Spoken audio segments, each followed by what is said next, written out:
صلوا عليه ونعوذ بالله من شرور أنفسنا ومن سيئات أعمالنا من يهد الله فلا مضل له ومن يضلل فلا هادي له ونشهد أن لا إله إلا الله وحده ولا شريك له ونشهد أن محمدا عبده ورسوله أما بعد فأعوذ بالله من الشيطان الرجيم بسم الله الرحمن الرحيم قل بفضل الله وبرحمته فبذلك فليفرحوا صدق الله العلي العظيم ونحن على ذلك لمن الشاهدين والشاكرين والحمد لله رب العالمين۔ برادران اسلام، آئیے سب سے پہلے ہم اور آپ مل کر اپنی اور ساری کائنات کے مرکز عقیدت محسن انسانیت حضرت محمد صلی اللہ علیہ وسلم کی بارگاہ میں درود و سلام کا نذرانہ پیش کریں اور پڑھیں اللہم صلی علی سیدنا مولانا محمد وعلی آلہ وصحبہ وبارک وسلم صلاۃ و سلام علیک یا رسول اللہ صلی اللہ تعالی علیہ وآلہ وسلم۔ برادران اسلام، مسلمان 12 ربیع الاول کی 12ویں تاریخ کو اپنے نبی کریم صلی اللہ علیہ وسلم کی ولادت کا جشن مناتے ہیں اور مختلف طریقوں سے خوشیوں اور مسرتوں کا اظہار کرتے ہیں۔ میلاد کے نام پر اپنے آقا و مولا صلی اللہ علیہ وسلم کے ذکر جمیل کی محفلیں منعقد کرتے ہیں، جھنڈے اور جھنڈیاں لگاتے ہیں، گلی کوچوں کو سجاتے ہیں، شہر شہر گاؤں گاؤں محلے محلے چراغاں کرتے ہیں، جلوس نکالتے ہیں، 12ویں تاریخ کو ایک تہوار کی حیثیت دیتے ہیں اور بارگاہ رسول میں دیوان گار مصطفیٰ صلی اللہ علیہ وسلم الگ الگ انداز میں عقیدت و محبت کے خراج پیش کرتے ہیں۔ کچھ لوگوں کو ان باتوں پر اعتراض ہے اور وہ ان باتوں پر بدعت و حرام کا فتویٰ لگاتے ہیں۔ آج میں چاہتا ہوں کہ نبی کریم صلی اللہ علیہ وسلم کی آمد اور آپ کی ولادت باسعادت کے موقع پر جشن منانے اور خوشی مسرت کے اظہار کرنے کے سلسلے میں گفتگو کروں اور یہ بتاؤں کہ جشن میلاد النبی منانا اسلام میں نہ صرف جائز اور محتسن ہے بلکہ اللہ تعالیٰ کی رضا، خوشنودی کا ذریعہ اور قرآن کے احکام کے عین مطابق ہے۔ مگر اس سے پہلے یہ بتا دینا ضروری سمجھتا ہوں کہ آخر مسلمان عید میلاد النبی مناتا کیوں ہے؟ تو سنیں کہ اس کی وجہ یہ ہے کہ پیغمبر اسلام صلی اللہ علیہ وسلم نے اپنی امت کو ہمیشہ یاد رکھا اور ہر موقع پر اپنی امت کے لیے دعائے رحمت کرتے رہے۔ جب آپ اس خاکدان یعنی اس دھرتی پر جنم لیے، جلوہ افروز ہوئے تو نرالی شان و شوکت کے ساتھ ظہور فرمایا، سر سجدے میں رکھا اور اپنی انگشت شہادت یعنی شہادت کی انگلی آسمان کے اوپر اٹھا کر اللہ کی حمد و ثنا اور شکر ادا کرنے لگے۔ آپ کی والدہ حضرت بی بی آمنہ فرماتی ہیں کہ جب حضور کی میرے یہاں ولادت ہوئی تو میں نے آپ کی طرف دیکھا تو آپ سجدے کی حالت میں تھے، دونوں شہادت کی انگلیاں آسمان کی طرف اٹھی ہوئی تھیں اور آپ پر انکساری کی حالت طاری تھی، اور بعض روایت میں حالت سجدہ میں امت کے لیے بخشش کی دعا بھی منقول ہے۔ تو برادران اسلام، حضور سرور کائنات صلی اللہ علیہ وسلم نے اپنی پیدائش کے وقت سر سجدے میں رکھ کر اپنے ننھے پتلی ان گلابی ہونٹوں سے دعا فرمائی جن کی رنگین و نزاکت پر گلاب کی کلیاں قربان۔ دعا فرمائی تو کس کے لیے فرمائی؟ اپنے لیے نہیں، اپنی لاڈلی بیٹی فاطمہ کے لیے نہیں، اپنے پیارے شہزادوں حسن حسین کے لیے نہیں، اپنے والدین اور عزیز و اقارب کے لیے نہیں، بلکہ سب سے پہلے آپ کے قلب نازک میں جس کا خیال آیا وہ آپ کی امت ہے۔ پہلی دعا جو مصطفیٰ پیارے صلی اللہ علیہ وسلم کے پیارے ہونٹوں پر آئی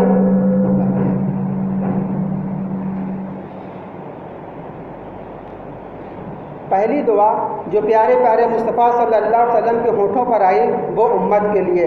اللہ یہ رسول کا امت پر کرم عظیم ہے کہ پیدا ہوتے ہی سر سجدے میں رکھ کر گنہگار و سیاہ کار امت کو یاد فرمایا اور بارگاہ خدا بندی میں عرض کے رب حبل امتی، رب حبل امتی، اے میرے رب میری امت کو میرے حوالے کر دے، اے میرے رب میری امت کو میرے حوالے کر دے۔ کیا خوب کہا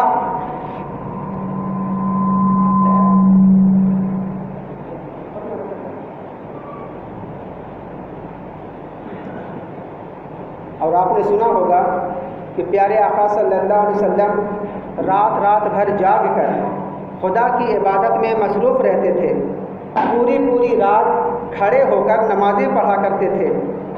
آپ کے اس قیام کی کثرت کی وجہ سے آپ کے مقدس پاؤں میں ورم آ جاتا تھا، یعنی آپ کا پاؤں مبارک سوج جاتا تھا۔ حدیث سے رسول گواہ ہے کہ حضور اتنی دیر تک کھڑے رہ کر نمازیں پڑھتے تھے کہ پاؤں مبارک میں ورم آ جایا کرتا تھا۔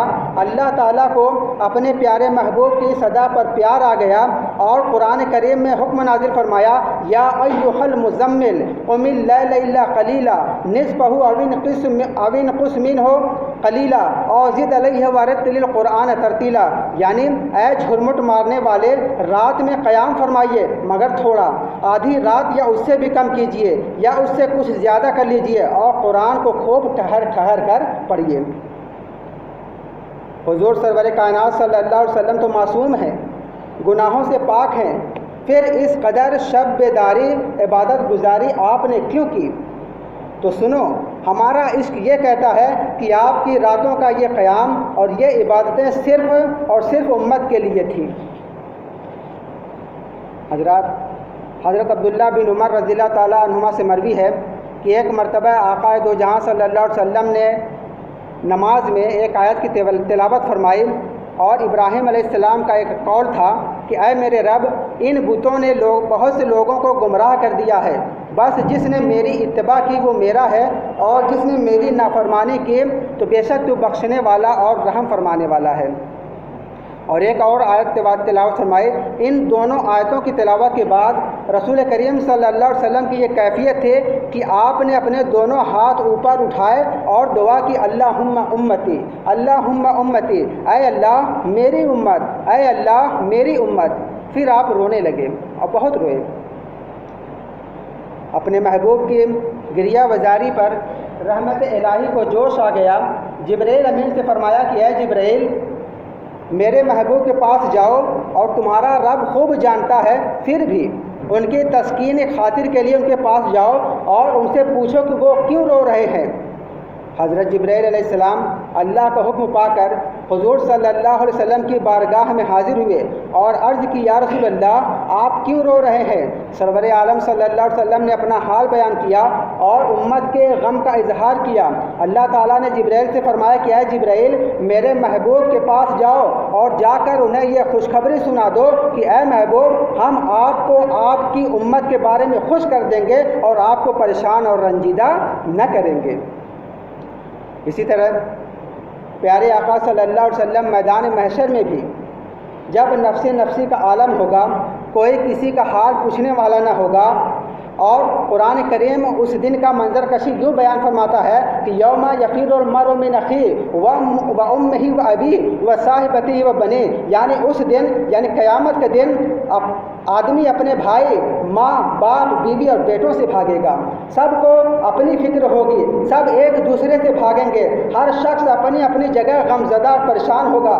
حدیث پاک میں ہے کہ اہل محشر کسی شفیع کی تلاش میں ہوں گے جو اللہ رب العزت کی بارگاہ میں اس کی سفارش کرے تاکہ ان کو خدا کے غضب سے نجات حاصل ہو سکے۔ لوگ شفیع کو ڈھونڈتے حضرت آدم علیہ السلام کے پاس پہنچیں گے اور عرض کریں گے کہ آپ ابو البشر ہیں، آدمی کے باپ ہیں، اللہ تعالیٰ نے آپ کو اپنے دست مبارک سے پیدا فرمایا، آپ کے اندر اپنی روح پھونکے اور فرشتوں کو حکم دیا کہ آپ کو سجدہ کریں۔ سب فرشتوں نے آپ کو سجدہ کیا، آپ رب کے حضور ہماری سفارش کریں۔ حضرت آدم علیہ السلام فرمائیں گے میں تمہاری شفاعت نہیں کر سکتا. حضرت ابراہیم علیہ السلام کے پاس جاؤ. لوگ حضرت ابراہیم علیہ السلام کے پاس جائیں گے, وہ کہیں گے کہ آپ میں سفارش نہیں کر سکتا. ایسا کرو کہ تم لوگ حضرت موسیٰ علیہ السلام کے پاس جاؤ, وہ اللہ کے کلیم ہیں. لوگ موسیٰ کے پاس جائیں گے, موسیٰ علیہ السلام بھی عرض کریں گے کہ میں سفارش نہیں کر سکتا. تم لوگ حضرت عیسیٰ کے پاس جاؤ. لوگ حضرت عیسیٰ علیہ السلام کے پاس جائیں گے. حضرت عیسیٰ علیہ السلام کے پاس جب جائیں گے تو آپ فرمائیں گے کہ میں بھی سفارش نہیں کر سکتا. ایسا کرو کہ تم لوگ حضرت محمد صلی اللہ علیہ وسلم کے پاس جاؤ. لوگ حضور سرور انبیاء شافع روز جزا حضرت محمد مصطفیٰ صلی اللہ علیہ وسلم کی بارگاہ میں آئیں گے. حضور فرمائیں گے انا لہا, شفاعت کا اختیار مجھے ہی دیا گیا ہے, آج میں ہی تمہاری شفاعت کروں گا. مصطفیٰ جان رحمت صلی اللہ علیہ وسلم گناہ گاروں, سیاہ کاروں, مصیبت کے ماروں, دکھیاروں کی مشکل کشائی کے لیے اللہ رب العزت کی حمد و ثنا میں مصروف ہو جائیں گے. سر سجدے میں رکھیں گے اور بارگاہ خدا بندی میں سجدہ ریز ہو کر گناہ گاروں کی شفاعت کریں گے. اللہ تعالیٰ حکم فرمائے گا اے میرے پیارے محبوب, اے میرے پیارے محبوب محمد, سر اٹھائیے اور کہیں, جو کہیں گے سنا جائے گا, جو مانگیں گے آپ کو دیا جائے گا. شفاعت کیجیے, جس کی بھی شفاعت کریں گے تو آپ کی شفاعت قبول کی جائے گی.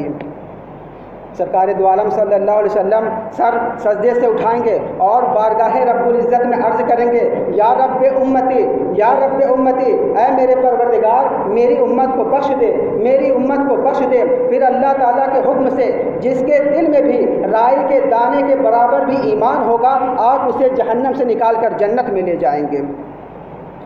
حدیث پاک میں ہے کہ حضور صلی اللہ علیہ وسلم اپنے گنہگار امتیوں کے لیے بے قرار ہوں گے. کبھی آپ حوض کوثر پر اپنے پیاسے امتیوں کو جام کوثر پلاتے ہوں گے, کبھی میزان عمل کے پاس کھڑے ہو کر نامہ اعمال کا وزن بڑھا رہے ہوں گے, کبھی پل صراط پر کھڑے ہو کر غلاموں کو پل پار کرا رہے ہوں گے. غرض یہ کہ میدان محشر میں امت کا بیڑا پار لگانے کے لیے آپ بے چین اور بے قرار ہوں گے. تو مسلمانوں, جس رسول نے اپنی ولادت کے وقت اپنی امت کو یاد رکھا, حیات ظاہری میں امت کے غم میں روتے اور بلکتے رہے اور امت کے لیے دعائیں مغفرت کرتے رہے, اور کل میدان محشر میں جب تک اپنے ایک ایک امتی کو رب سے بخشوا نہ لیں گے بے قرار اور بے چین رہیں گے, کیا ہم اس رسول کے احسانات کا بدلہ چکا سکتے ہیں؟ قرآن کریم میں کہا گیا کہ ہل جزاء الاحسان الا الاحسان, یعنی احسان کا بدلہ تو احسان ہی ہے. رسول کے ان احسانات کا بدلہ دینا تو بہت بڑی بات ہے. ہمارے جسم کے ایک ایک روموٹے کو ہزاروں زبانیں مل جائیں تو اتنی ساری زبانوں کے ذریعے رسول کے کسی ایک احسان کا شکریہ بھی ہم ادا نہیں کر سکتے. ہم رسول کے غلام ہیں, اپنے آقا کے احسان فراموش نہیں بن سکتے. ہم یہ دکھانے کے لیے یا رسول اللہ ہم آپ کے احسانات کو بھولے نہیں ہیں, ہم آپ کا میلاد مناتے ہیں. جس رسول نے ہمیشہ ہمیں یاد رکھا, ہمارے ایمان کا تقاضا ہے کہ ہم بھی ہر موقع پر رسول کو فراموش نہ کریں, یاد رکھیں. اسی لیے ان کے نام کی محفلیں سجاتے ہیں. ہم اپنے یاد کرنے والے رسول کو فراموش کر دیں, ہرگز ایسا کبھی نہیں ہو سکتا. مسلمان اگر سچا ہے تو رسول کا احسان فراموش نہیں ہو سکتا. رسول نے اپنی امت کو ہمیشہ یاد رکھا تو امت کا بھی فرض ہے کہ رسول کی یاد سے کبھی غافل نہ ہو. یہ احسان فراموشی نہیں تو اور کیا ہو, یہ احسان فراموشی ہی ہوگی کہ ہم ان کی ولادت کو بھول جائیں اور یہ بھی یاد نہ رکھیں کہ کب پیدا ہوئے, کس طرح پیدا ہوئے, کہاں پیدا ہوئے, ان کا حسب و نسب کیا ہے, ان کے والدین کریمین کا نام کیا ہے, ان کی سیرت طیبہ کیا ہے, ان کے اخلاق حسنہ کیا ہے, ان کا مشن کیا ہے, ان کا پیغام کیا ہے. انہی باتوں کو یاد کرنے کے لیے ہم میلاد النبی کی محفلیں منعقد کرتے ہیں, میلاد پاک کے جلسے کرتے ہیں اور انشاءاللہ قیامت تک کرتے رہیں گے. جو لوگ ہمارے اس طرز عمل پر حرام اور بدعت کا فتویٰ لگاتے ہیں, نہ میلاد کرتے ہیں, نہ کرنے والوں سے خوش ہوتے رہتے ہیں, وہ اپنے گریبان میں جھانک کر دیکھیں کہ مومن ہونے کا لمبا دعویٰ کرتے ہیں, مگر حق تو یہ ہے کہ وہ انسانیت سے بھی خالی ہے کہ ایک کتا بھی روٹی کے ایک ٹکڑے کا احسان مانتا ہے اور اپنے محسن کے احسان کو فراموش نہیں کرتا, بلکہ دم ہلا کر, زبان نکال کر اس کے احسان کو یاد کرتا ہے اور شکریہ ادا کرتا ہے. یہ کتنے بڑے احسان فراموش ہیں کہ وہ رسول جن کے صدقے میں جان ملی، وہ رسول جن کے صدقے میں اولاد ملی، وہ رسول جن کے صدقے میں مال ملا، وہ رسول جن کے صدقے میں رمضان ملا، وہ رسول جن کے صدقے میں قرآن ملا، وہ رسول جن کے صدقے میں عرفان ملا، وہ رسول جن کے صدقے میں ایمان ملا، دنیا عقبہ کو ساری نعمتیں ملی، زندگی کی ایک ایک سانس رسول کا صدقہ ہے، سب کچھ رسول کے در سے ملا، ہم اسی رسول کو بھول جائیں، یہ کہاں کا انصاف ہے؟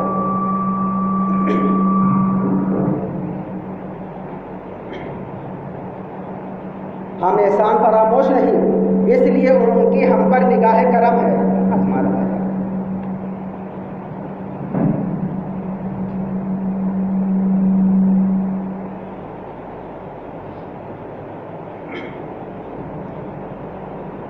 ہم احسان فراموش نہیں، اس لیے ان کی ہم پر نگاہ کرم ہے، اور ہم سے اپنی ذکر کے محفلیں میلاد جلسے منعقد کرا کر ہمیں اپنے فیضان کرم سے مالا مال کرتے ہیں۔ وہ احسان فراموش ہے، اس لیے انہیں میلاد کرنے کی توفیق نہیں ملتی اور ان کے فیضان و کرم سے محروم رہتے ہیں۔ اعلیٰ حضرت فرماتے ہیں، اور کیا خوب فرمایا ہے، اور تم پر میرے آقا کی عنایت نہ سہی، اور تم پر میرے آقا کی عنایت نہ سہے، نزدیوں کلمہ پڑھانے کا بھی احسان گیا۔ اب آئیے اس سلسلے میں کچھ عرض کروں کہ جشن میلاد منانا از روئے شرع کیسا ہے۔ تو اللہ تبارک و تعالیٰ نے قرآن مجید میں کئی مقامات پر اپنے نعمتوں کا شکر ادا کرنے کا حکم دیا۔ اللہ تعالیٰ کی ہم پر ایک دو نعمتیں نہیں ہیں، اس کی نعمتیں تو بے حد اور بے شمار ہیں۔ قرآن کریم میں اللہ تعالیٰ ارشاد فرماتا ہے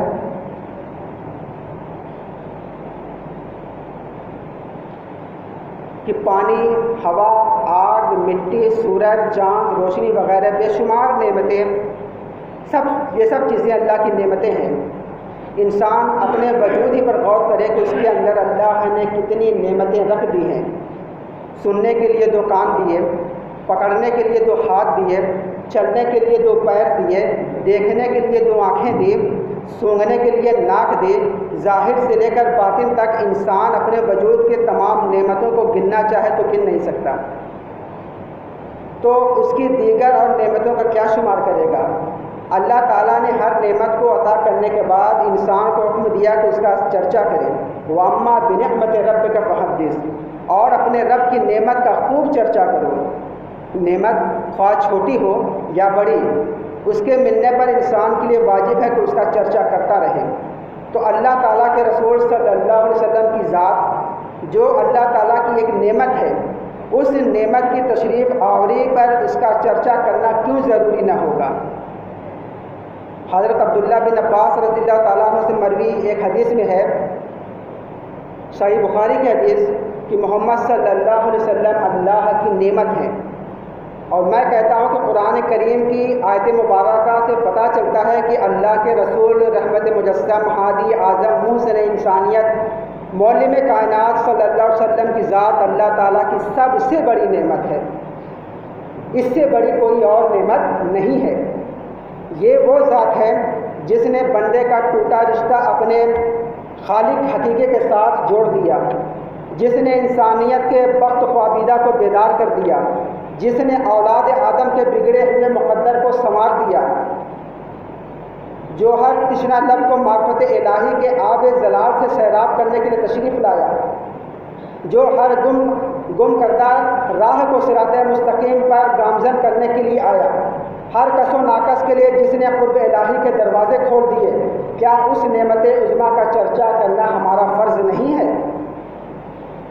سرور کائنات صلی اللہ علیہ وسلم کے آمد اور تشریف آوری اللہ تعالیٰ کی اتنی بڑی نعمت ہے کہ منعم حقیقی نے اس کو عطا کرنے کے بعد اپنے قدرت کی زبان سے خصوصی طور پر اس کا ذکر فرما کر اس کے اللہ کے سب سے بڑے انعام اور سب سے عظیم احسان ہونے کی سند عطا کر دی۔ اللہ تعالیٰ فرماتا ہے سورہ آل عمران میں، لَقَدْ مَنَّ اللَّهُ عَلَى الْمُؤْمِنِينَ إِذْ بَعَثَ فِيهِمْ رَسُولًا مِّنْ أَنفُسِهِمْ، یقیناً اللہ تعالیٰ نے مومنین پر احسان فرمایا ہے کہ ان میں انہی میں سے ایک رسول بھیجا، غور کیجئے کہ اللہ نے کروڑہا نعمتیں عطا کرنے کے باوجود صرف اپنے رسول کی ذات کو عطا کرنے کے بعد احسان جتایا ہے۔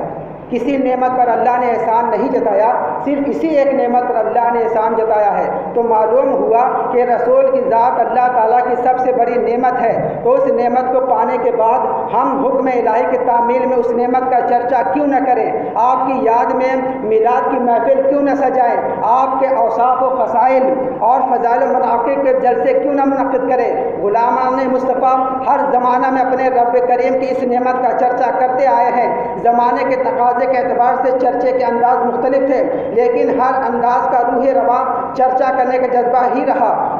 اس زمانے میں میلاد کی محفلیں منعقد کر کے، گلیوں کو سجا کر، جلوس نکال کر، جھنڈیاں لگا کر، جھنڈے لہرا کر اس نعمت کا چرچا کیا جاتا ہے۔ جو خوش بخت ہیں اس نعمت کے قدر و قیمت سے آگاہ ہیں، وہ تا ابد یوں ہی اس نعمت کا چرچا کرتے رہیں گے۔ جو بدبخت ہیں اس نعمت الہی کی قدر و قیمت کو نہیں سمجھ سکتے، نہ وہ چرچا کرتے ہیں، نہ چرچے سے خوش ہوتے ہیں، بلکہ آتش غضب میں جلتے رہتے ہیں۔